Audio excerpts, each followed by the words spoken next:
Bonjour Bruno Darroux. Bonjour Nina Masson. Alors que retenir de cette déclaration finale du sommet de l'OTAN, une démonstration d'unité face à la Russie? Oui, quand même une démonstration d'unité puisque les 32 membres de l'OTAN réaffirment leur solidarité avec l'Ukraine. Donald Trump, lui, il a tout lieu d'être particulièrement satisfait puisque son objectif de 5% du PIB pour chacun des pays membres de l'OTAN à horizon 2035 a été évidemment retenu dans la déclaration finale. Du côté américain, on est satisfait évidemment. Alors après, il faudra voir comment chacun des pays arrive à ce seuil de 5%, parce que c'est un changement quand même considérable par rapport à la situation actuelle où la majorité des pays sont à 2% du PIB. Passer à 5% même en 10 ans, c'est quand même des centaines de milliards de dollars et d'euros.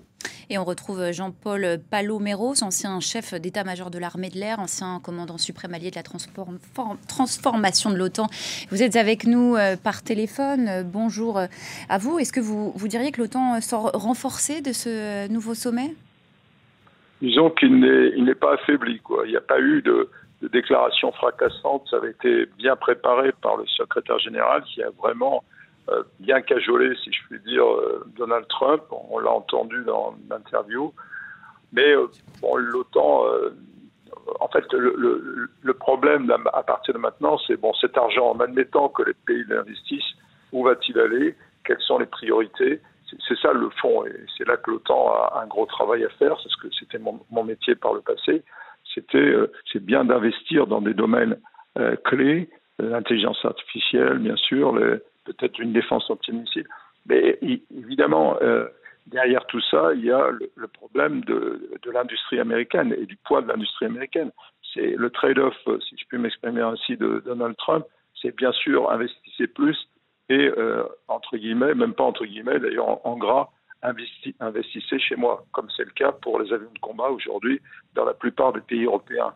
Donc les Européens ne doivent pas être naïfs et définir eux-mêmes leur politique d'investissement. Et ça, c'est sans doute le plus compliqué. Est-ce que ce sera justement un objectif tenable, ces 5% du PIB pour leur sécurité, pour la France notamment? Alors, vous avez vu, c'est assez alambiqué. Il y a 3,5% qui sont vraiment, qui correspondent à un investissement de défense, et puis 1,5%, ça c'est pour se faire plaisir, si je puis dire, c'est pour des investissements de sécurité. Personne ne sait exactement s'il y a dedans, mais déjà, la marche à 3%, elle est haute. Ça fait, pour la France, j'avais calculé ça, environ 40 milliards d'euros en plus sur le budget. Et vous voyez bien que ça va être quand même compliqué. C'est compliqué pour la France, ça va être compliqué pour les autres pays. Alors on s'est donné une dizaine d'années, donc ça donne un peu de respiration. L'objectif de 2%, c'est pour donner une idée, l'objectif de 2% défini lorsque j'étais à l'OTAN d'ailleurs en 2014 est à peine atteint aujourd'hui par un certain nombre de pays. Nous-mêmes, la France, il faut qu'on intègre le coût des pensions pour arriver à quelque chose qui ressemble aux 2%. Et ça, il va falloir le tenir dans le temps, c'est ça le problème. Faire un investissement sur une année, sur 2 années, comme l'Allemagne l'a dit, mais confirmer cet investissement dans le temps pour mettre en place des grands programmes, des grands projets qui soient à la hauteur du besoin, ça c'est une autre paire de manches. Et c'est là qu'on jugera vraiment la réalité du réinvestissement, ou simplement si c'est juste une petite éclaircie dans un gros nuage. Alors justement, est-ce une éclaircie? On va poser la question à Anne Corpet, notre envoyée spéciale à La Haye. Bonjour Anne, l'Alliance est donc apparue... Bonjour. Que retenir des déclarations finales du sommet? L'Alliance apparaît à nouveau crédible sur la scène internationale. En tout cas, elle a réussi à sortir un communiqué commun très court en 5 points. Le premier réaffirme l'engagement indéfectible à la défense collective, fait référence claire à cet article 5 au sujet duquel Donald Trump avait laissé planer le doute hier à bord d'Air Force One. Dans son deuxième point, la déclaration finale parle de l'unité face aux menaces menaces posées à la sécurité de la zone euro-atlantique et en particulier évoque la menace à long terme posée par la Russie. Ce n'était pas gagné. On craignait que le président américain s'oppose à ce que Moscou soit directement cité. C'est dans ce deuxième point que l'engagement a apporté à 5% du PIB les dépenses militaires des États membres est annoncé. Mais il est annoncé en rapport avec l'article 3 du traité atlantique qui souligne que chaque État doit développer ses capacités individuelles de résistance aux attaques. Et là, c'est un article qui est très cher à Donald Trump. On voit donc qu'il y a eu des compromis de part et d'autre. Le troisième point explique un peu le détail de ces 5%, à savoir 3,5% sur la défense à proprement parler, et l'autre enveloppe qui couvre plusieurs domaines, donc les infrastructures, la préparation civile, l'innovation, la base industrielle de défense, mais aussi l'aide militaire apportée à l'Ukraine. C'est le seul endroit dans la déclaration finale où Kiev est mentionné. C'est un peu le service minimum pour l'Ukraine. Mais enfin, au fond, cela signifie, et c'est écrit en toutes lettres, que l'Ukraine contribue par sa résistance face à l'agresseur russe à la sécurité de la zone euro-atlantique. Enfin, il y a un engagement commun à développer rapidement une coopération transatlantique en matière d'industrie, de défense, et à œuvrer pour éliminer les barrières commerciales dans ce domaine de la défense. Le président Macron l'a souligné. Après, il est un peu contradictoire de la part du président américain de vouloir pousser ses partenaires à augmenter de manière très importante leurs investissements tout en leur imposant des barrières douanières.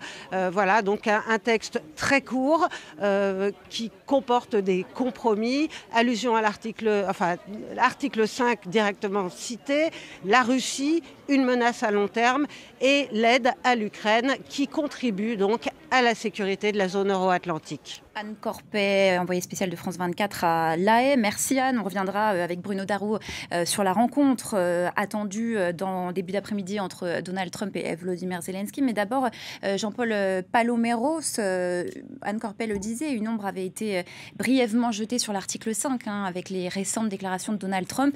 Mais dans leur déclaration finale, les pays membres de l'Alliance ont bien rappelé leur attachement à cet article. Je cite, « Une attaque contre l'un est une attaque contre tous ». Et c'était un rappel bien nécessaire?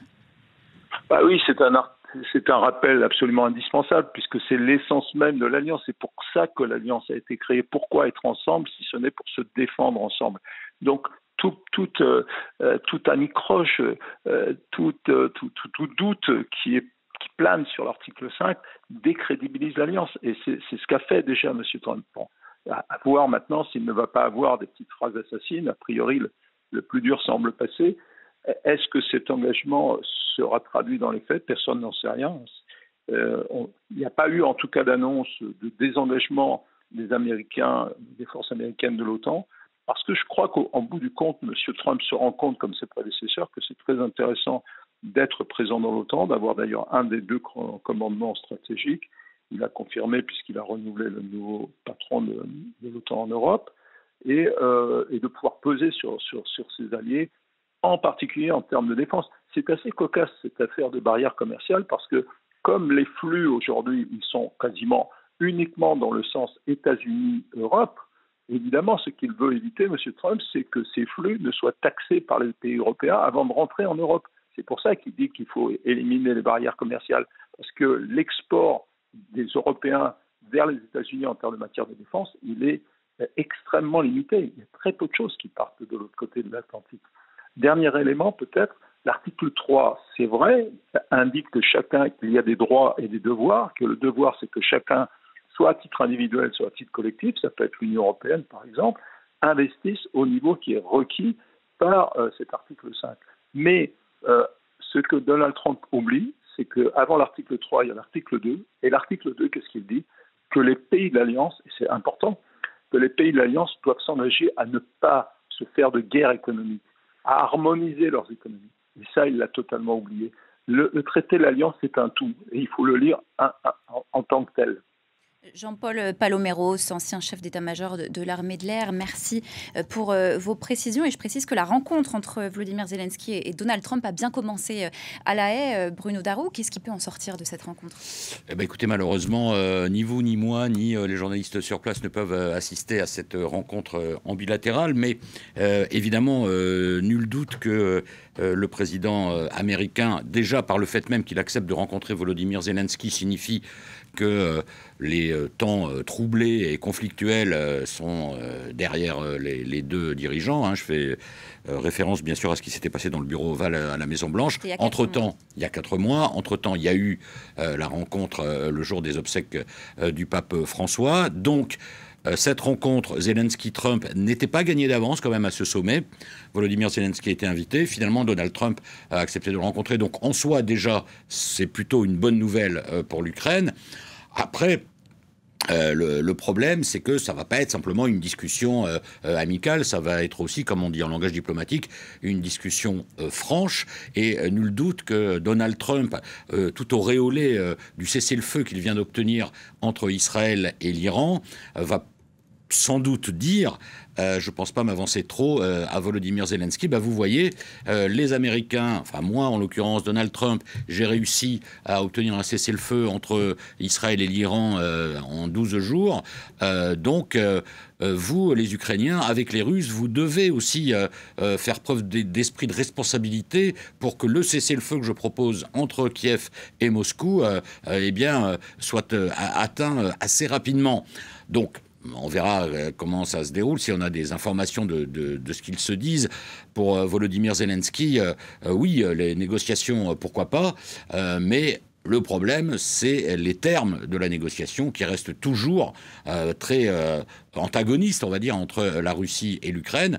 La Russie souhaite conserver les 20% de territoire en Ukraine qu'elle a conquis. Kiev, juge ça inacceptable. La Russie veut que l'Ukraine soit démilitarisée. Pareil, c'est inacceptable pour Kiev. La Russie veut que Kiev jamais ne rejoigne justement l'OTAN.